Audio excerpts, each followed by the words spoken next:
O nosso querido Ark é sim diferente do Ainz, cara. Não importa quão semelhantes os personagens possam parecer no início aí, o Ark e o Ainz são muito distintos e eu vou te provar isso, cara.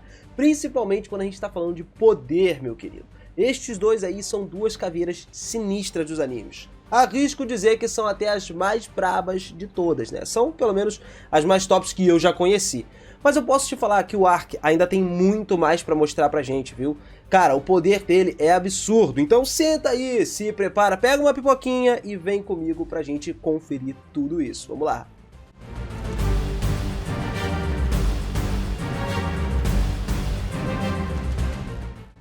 Bora, Otakus, beleza? Eu sou o Willis e sejam muito bem-vindos a mais um vídeo aqui do canal. Ainzurgon e nosso querido Ark, ambos jogadores de MMORPG, que conseguiram ser teletransportados para um outro mundo, o mundo onde eles jogavam de fato. E esse topo aí é o referido de fato ao nosso querido Isekai, serve até como uma das maiores referências de Overlord e Gaikotsu Kishi-sama. A semelhança mais notável entre os dois shows é o fato de que ambos os protagonistas foram transformados em esqueletos e que ambos também deixam um like nesse vídeo aqui, cara. Isso aí é semelhante com você, né, mano? Igualzinho que você faz. Jamais vai esquecer de deixar o likezão, né, mano? Então capricha aí nesse like, não esquece. Clica aí, mano, dá essa força. Obrigado demais, seu mito. Tamo junto sempre. Mas agora voltando aqui, o Ainz e o Ark diferem em alguma coisa, principalmente nas suas respectivas classes e nas formas preferidas de combate, como eles interpretam de fato o combate.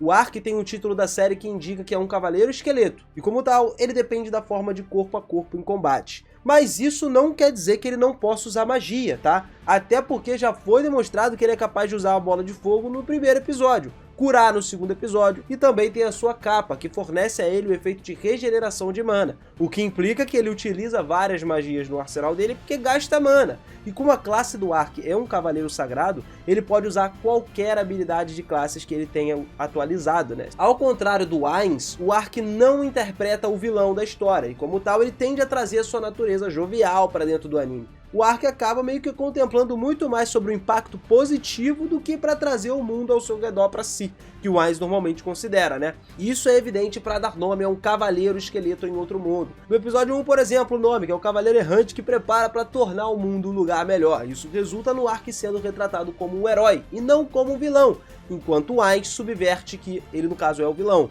A percepção de que o Ark não está interpretando o vilão como o Ainz força a gente a perceber que o Senhor Superior, Cavaleiro Esqueleto, tem muito mais diferenças do que a gente pensa. Na forma como o personagem principal interage com o mundo ao seu redor, também é uma das principais diferenças. Outra diferença importante pra gente é notar que o Ark mantém os seus sentidos de olfato e paladar, que é obrigado a comer, ao contrário do Ainz, que não come nada. As diferenças entre o Ark e o Ainz não se resumem só a isso, mas a gente pode falar especificamente como eles escolhem interpretar essas novas vidas, o que dá a cada um uma série de uma reviravolta totalmente diferente e interessante pro gênero Isekai, sem que nenhum deles tome nada semelhante um do outro. O corpo do avatar de Ark, por exemplo, está no nível 255, que é o nível mais alto de moagem hardcore dele. As armas e os equipamentos do Ark que ele botou estão do grau mítico, e a sua principal ocupação é o Cavaleiro Celestial com a sua subclasse de Papa. Só que como o Ark agora está num mundo diferente, fora do jogo da onde ele vem, e ele ainda veio com o seu avatar, ele é capaz de usar todas as habilidades que ele aprendeu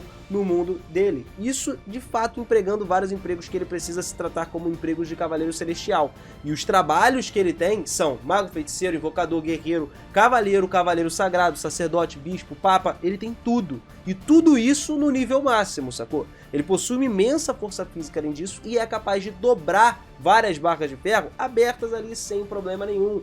Pô, dar socos que são muito fortes, usar a pressão do ar para perfurar a parede, perfurar até corpo de certas pessoas, navios maciços, e também consegue estrangular e manusear grandes monstros com as próprias mãos. Tudo sem ajuda de magia, mas ele ainda tem o poder da magia dentro disso, coisa que o Ainz não faz. Não que ele não consiga, mas o Ainz não tem a mesma força que o Ark num combate corpo a corpo. Você já vai entender isso quando a gente fizer a comparação direta do Ainz.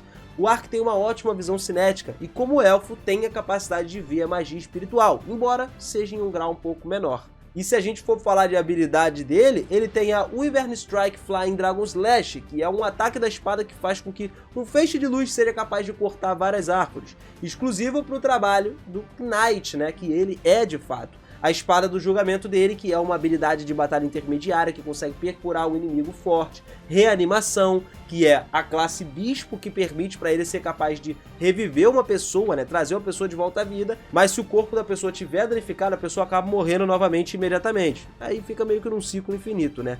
Ele tem que usar a cura dele para poder melhorar o corpo da pessoa antes de reviver ela. Fora que ele tem a purificação, que é uma habilidade capaz de dissipar o curso, de danificar, purificar os mortos-vivos.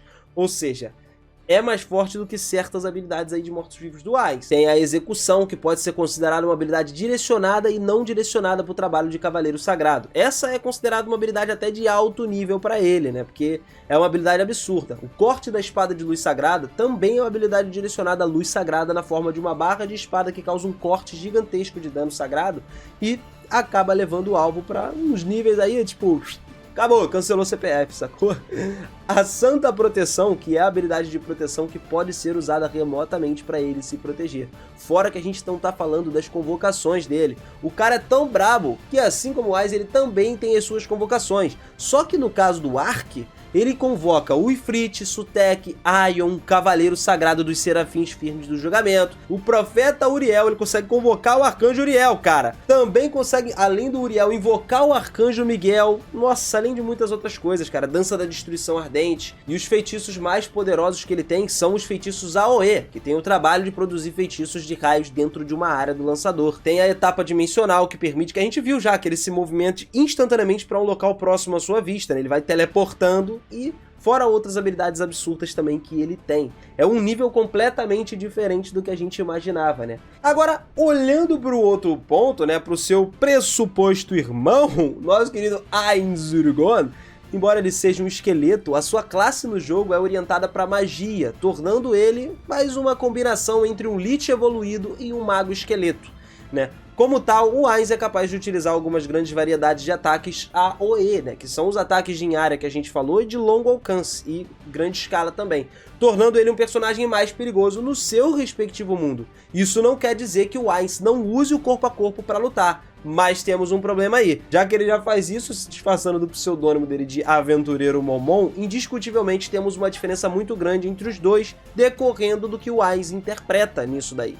Desde que o personagem do Ais foi criado para o combate PVP, ele se esforça bastante para manter sua personalidade como um vilão indiferente e muito poderoso. Considerando quão bem o Ais realmente é, isso tende a levar a gente a muitos momentos ridiculamente engraçados, o que é um fator muito legal. Mas uma coisa inexplorada é possivelmente a dramatização fria do Ainz é por causa das condições gráficas da sua terra no ano de 2138. Na Terra do Senhor Supremo, nós temos muito paralelos salientes ao mundo real e à Terra de 2138, como no mundo real. A Terra que ele mora é governada por oligarcas, por exemplo. A principal diferença é que, no mundo real, os menos afortunados estão vividamente conscientes do quão injusta é a sua posição na vida e quão poderosa é a posição dos ricos realmente na sociedade. O mundo original do Ainz foi poluído de uma forma irreparável e aos poucos os riscos controlados pela política e pela economia do mundo acabaram minando os recursos até os inevitáveis tumultos de fome que ocorreram por lá. Esse mundo ganancioso e grotesco provavelmente teve um grande efeito na escolha da dramatização do nosso vilão Einzurgon, diferente do que aconteceu no Ark, que não é a mesma coisa. É basicamente o Ark tá no mundo mais avançado, mas não chega a ser um mundo totalmente destruído como o Ainz viveu. E como uma pessoa que normalmente não tem poder, não é inconcebível que ele queira ser aquela autoridade para ter uma mudança no mundo de fato. Por isso que ele quer se tornar um Overlord. E uma diferença perceptível entre as duas séries, já que o nosso fundo escuro serve para lançar muita luz sobre que o Ainz se comporta tão radicalmente diferente do Ark, a gente pode falar que, apesar dele empurrar para circunstâncias quase idênticas, a quantidade máxima de feitiços que um jogador de nível 100 poderia aprender seria 300, né? No entanto, o Ainz usou uma habilidade especial, que é a Sabedoria das Trevas, para poder aprender e memorizar 718 feitiços diferentes. A gente já até comentou isso aqui. E mesmo aqueles feitiços que ele não tinha aprendido, ele ainda poderia se tornar uma arma para ler alguns pontos fortes do seu oponente, uma vez que o Ainz acaba conhecendo ele. Como parte do nosso querido Caveirão, ele facilmente se classifica entre os 5 primeiros entre os membros da sua guilda quando se trata de conhecimento mágico. Não quer dizer que ele é o mais forte, tá, galera? diferente, mais uma vez, do Ark. Na verdade, o Ark, se eu não me engano, nem tinha uma guilda. E ele é um cara que tá num nível completamente diferente por ter sido um personagem que viveu praticamente hardcore. E fora que cada um trabalha ou classe, habilidade que ele queira aprender, é possível do Ark aprender. Ele não tem essa limitação conforme o Einstein. Então ele pode superar até um nível do Einstein. Lembrando vocês que a gente está falando de dois personagens aqui em questão de poder. Não estamos falando com Tumba, com os NPCs, nem nada. Até porque, né, se botar os NPC pra rodo, aí a gente tem o Victim que simplesmente só paralisa o Ark, né? E, pô, não tem como. Mas falando de dois personagens de caveira, embora a sua classe de habilidade não sejam adequadas para o PVP, o Ainz era de uma guilda que é PVP e PKE aqui do Yggdrasil, e provavelmente ele era bem versado em lutas e emboscadas também, o que permite para ele marcar algumas vitórias em cima de jogadores otimizados em PVP muitas vezes. E isso permite o quê? Aumentar a vitória, pelo menos as chances de vitória serem mais altas em PVP. Mas ainda assim, ele tendia a perder contra jogadores que tinham construções impecáveis, que é o caso do Ark, com itens absurdos, com uma construção de PVP completa. Apesar de todas essas diferenças, essas deficiências dele, o Ainz ainda assim estava sempre, confiante pra caramba de que não seria tão fácil derrotar alguém que, tinha as estatísticas muito altas, né? Além disso, a gente também sempre sabe que ele é muito hábil com informações úteis transmitidas pelos seus colegas de guilda. Eventualmente, todos os conhecimentos que ele tem se tornam vitais para ele, né, lutar num combate X1. Porque a gente não tem toda uma dimensão, né, de como seria o poder do Ainz nesse mundo, por causa do fato dele simplesmente não ter, né, alguém que seja, que bata de frente com ele. O Ark até teve, e ganhou de um outro player, tá? Por isso que a gente tá falando que ele poderia ser muito mais forte. E ó, chuta aí, cara, eu diria que até tem uma junção de mundos aí, porque o Ark ganhou de um outro player que era mago. E aí? E aí, meu parceiro? Fala pra mim agora. Isso aí vai acontecer mais pra frente na história e com certeza você vai ver muitas semelhanças aí, meu querido. Vai ter muita semelhança ainda. Então assim, temos pontos positivos, temos pontos negativos pra ambos os lados. Tanto o Ainz quanto o Ark são duas caveiras excepcionais. É aquilo, o Ark em questão do PVP, em questão de poderes e habilidades, é de um outro nível, cara. A gente sabe que ele de frente com o Ainz num PVP, por exemplo, se fosse, por exemplo, o Ainz vestido de Momon versus o Ark, cara, o Ark levaria melhor. Até no PVP, eu acredito que num PVP direto contra o Ainz ele conseguiria ganhar. Porque assim, tem muitas coisas aí que o Ainz, feitiços, por exemplo, que o Ainz não conseguiria usar contra o Ark. E vice-versa também, né? Existiriam coisas que o Ark usaria que também seriam anuladas. Mas a gente não tá falando de batalha aqui. A gente tá querendo dizer pra vocês que o Ark tá num nível diferente do que a gente pode esperar. Ele tá literalmente alcançando uma parada que a gente não esperava que ele alcançasse. E chegando num ponto que, assim, por mais que a gente já conheça ele sabendo que ele é um herói e tudo mais, todo mundo vai descobrir que ele é muito mais overpower, como vários protagonistas de Isekai também são.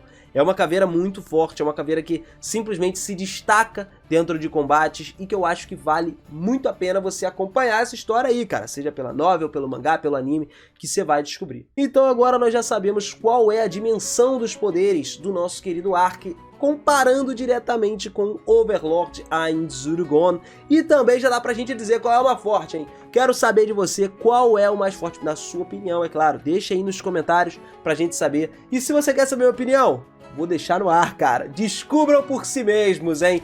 Quero ver Mentira, não quero discórdia, não. Quero debates, coisas legais aqui pra gente trocar ideia, falando de poderes. Se você tiver algum poder aí que você acha que um superaria, outro não superaria, mano, manda ver. Manda ver que eu gosto disso, gosto de trocar uma ideia genial com vocês aqui. E é claro, não esquece de se inscrever no canal e ativar o sininho se você não for inscrito ainda, cara. Isso vai te garantir muita informação. E essas informações aí, nossa, vai te deixar por dentro de tudo que é novidade que tá lançando no mundo dos animes, tá? Sempre estamos aqui para trazer o máximo de informação para vocês. Obrigado por isso tudo, galera. Um grande abraço e eu te espero lá no próximo vídeo, hein? Fui, valeu!